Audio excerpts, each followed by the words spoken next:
கிறிஸ்துவுக்கென கண்பானவர்களே, ஆண்டவருடைய நல்ல பெயரிலே உங்களை வாழ்த்தி ஆசிர்வதிக்கிறேன். தேவனாகிய கடவுள் இந்த புதிய நாளின் நன்மைகளை மென்மைகளை கொடுத்து நம்மை தாங்குவாராக. இந்த நாளின் தியானத்திற்காக ஒரு வசனத்தை உங்களுக்கு முன்பாக வைக்கிறேன்.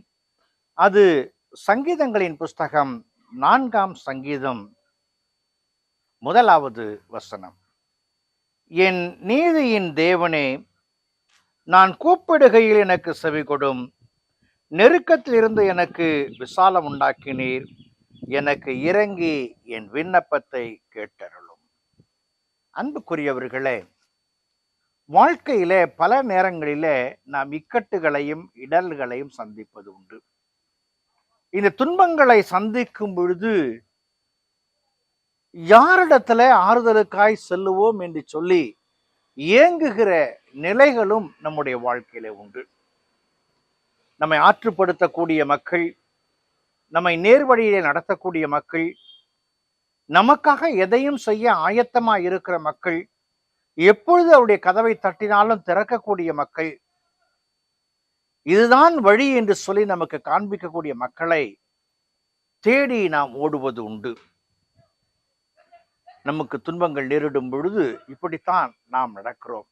In the midst of trials, we seek the guidance from our friends. தாவீதும் கூட தன்னுடைய வாழ்க்கையில அவன் சந்தித்து வந்த பாடுகள் ஏராளம் உண்டு. ஆடுகளை மேய்க்கும் பொழுது மிருகங்களின் தொந்தரவுகளை அவன் சந்தித்தான். ஆகவே தான் அவன் 23ஆம் சங்கீதத்துல உம்முடைய கோலும் தடியுமனை தேற்றும் என்று சொல்லுகிறான். கோலியாத்திற்கு முன்பதாய் அவன் நின்ற பொழுது இறைவனுடைய நாமம் எனக்கு இருக்கிறது என்று சொல்லி அவனை வெற்றி கொள்ளுவதற்கான ஆயுதமாய் அவன் பயன்படுத்துகிறான். ஆனால் அவனுடைய வாழ்க்கையில 2 சாமுவேல் புஸ்தகம் 12ஆம் அதிகாரத்துல அவன் உரியாவின் மனைவியை பத்சோபாலை அவன் அடைய எத்தனித்த பொழுது இதுவரை சந்தித்த இடர்கள் எல்லாவற்றையும் விட ஒரு பாவ சிக்கலிலே அவன் வீழ்ந்து விடுகிறான்.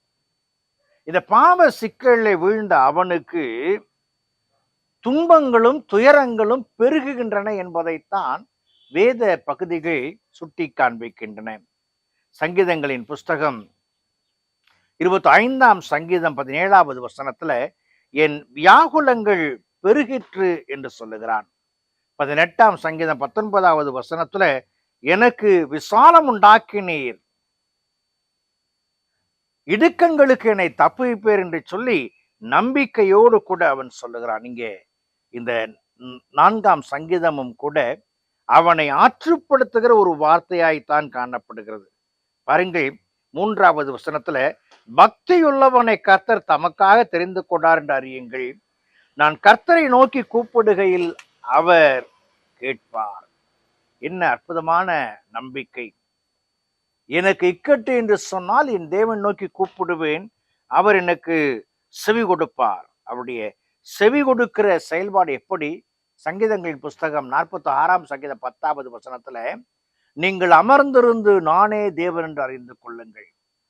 என்ன அற்புதமான வார்த்தை! இந்த வார்த்தையை தான் ஆண்டவர் தாம் நேசிக்கிற பிள்ளைகளுக்கு, தம்மை நேசிக்கிற பிள்ளைகளுக்கு வாக்குறுதியாய் கொடுக்கிறார்.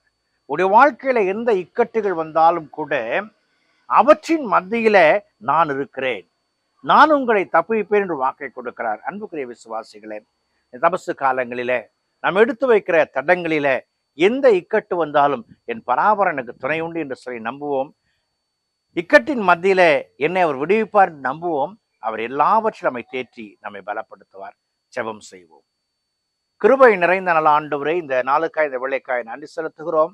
உம்முடைய திருக்கரங்களை எங்களை தாழ்த்துகிறோம் சாமி. நாங்கள் உமக்கு சொந்தமான பிள்ளைகள். எங்களுடைய கூப்பிடுகையிலே கர்த்தாவே நீர் பதில் கொடுத்து எங்களை தேற்றும். உன்னுடைய பலப்படுத்தினால சாட்சியாய் வாழ உதவி செய்யும். இந்த நேரத்திலும் கூட இக்கட்டுகளை சந்தித்து சோதனைகளை சிக்கி அகப்பட்டிருக்கிற மக்களுக்காக செபிக்கிறோம். நீர் அவர்களை விடுவித்து காத்துக் கொள்வீராக. துதிக்கான மகிமை யாவையும் எடுக்கிறோம் எங்கள் ஜீவனுள்ள பிதாவே. ஆமேன்.